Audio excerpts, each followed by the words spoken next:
एक बार एक साहूकार, उसकी 4 पत्नियां हैं, 4 पत्नी, और उन पत्नियों से इतना प्रेम करता है साहूकार। एक पत्नी से तो इतना प्रेम करता है, सुबह उठता है और रात को सो जाता है, उसी का ख्याल इसको रहता है, उसी का ध्यान इसको रहता है। क्या खिलाना है, क्या पिलाना है, क्या पहनाना है, सारा दिन इसी के उसमें रहता है। और एक पत्नी ऐसी है, जब कोई सलाह मशवरा करना होता है तो यह उस पत्नी के पास जाता है। और तीसरे नंबर की जो पत्नी है, उस पत्नी को किसी को भी ये दिखाता नहीं है, अपने घर में ही अलमारी में बंद करके, कमरे में बंद करके रखता है। और चौथी पत्नी की ओर इसका कोई ध्यान नहीं है।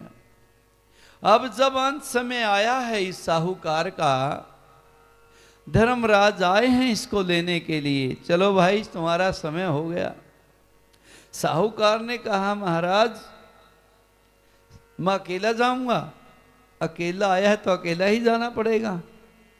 नहीं महाराज, ये जो बहुमूल्य मुझे जीवन मिला, मैंने इस जीवन में केवल अपनी पत्नियों से ही प्रेम किया है। अगर मैं आपकी इजाजत हो तो मैं पत्नियों को साथ में ले जाऊं। धर्मराज को तो पता था कि कोई जाने वाला नहीं है, फिर भी मन रखने के लिए कह दिया भैया बुला ले, तेरी जो पत्नी तेरे साथ जाएगी। अब पहली पत्नी के पास गया, चलो भाग्यवान, बड़ा प्रेम किया सारी जिंदगी तेरे से, मेरे साथ चलो। एक पल भी नहीं लगाया इस पत्नी ने, कहा महाराज मैं जाने वाली नहीं हूं, मैं तो यहीं रहूंगी, आप जाओ। अरे मैंने तुमसे इतना प्रेम किया, प्रेम ही करना मेरे से किया तो ये तुम्हारी मूर्खता है, मैं क्या करूं। मैं तो कितनी बार आपको धमकाती रही, कितनी बार आपको बताया कि मैं तेरी नहीं हूं, लेकिन तुम हो के माने ही नहीं, मैं क्या करूं। कब बताया? बताया है, एक बार नहीं बार बार बताया है तुम्हारे को, लेकिन तुम अंधे हुए और मेरे से प्रेम करते रहे, करते रहो, मुझे क्या है। दूसरी पत्नी ने कहा महाराज दहलीज से बाहर कभी मेरे को निकाला नहीं, आज भी मैं दहलीज से बाहर नहीं जाने वाली।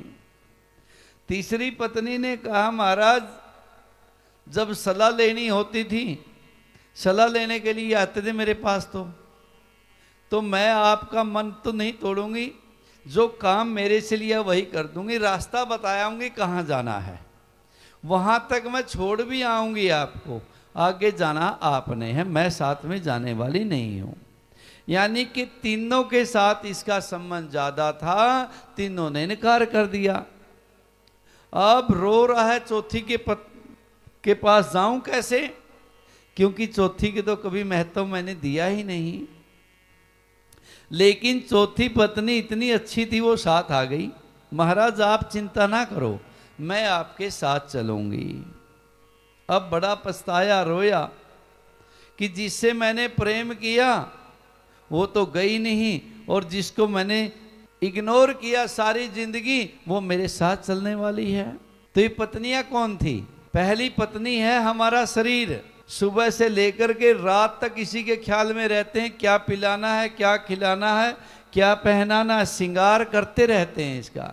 लेकिन ये कहती मैं तो बार बार इनकार करती रही आपको कि मैं तेरी नहीं हूं।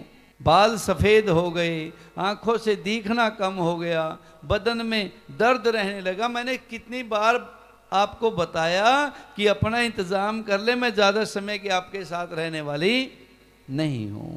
दूसरी पत्नी कौन? रिश्तेदार, मित्र, प्यारे, उस जिससे हम सलाह लेते हैं। वो क्या कहते हैं, भैया शमशान घाट तक छोड़ के आ जाएंगे, आगे तो तुझे अकेले ही जाना है। तीसरी पत्नी कौन?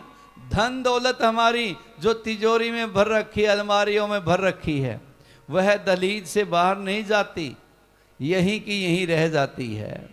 चौथी पत्नी है प्रिय सजनों हमारे कर्म, जो हमारे साथ जाते हैं, और कुछ हमारे साथ जाने वाला नहीं है, केवल कर्म ही हमारे साथ जाता है, और कर्म को हम अपना समझ नहीं रहे हैं।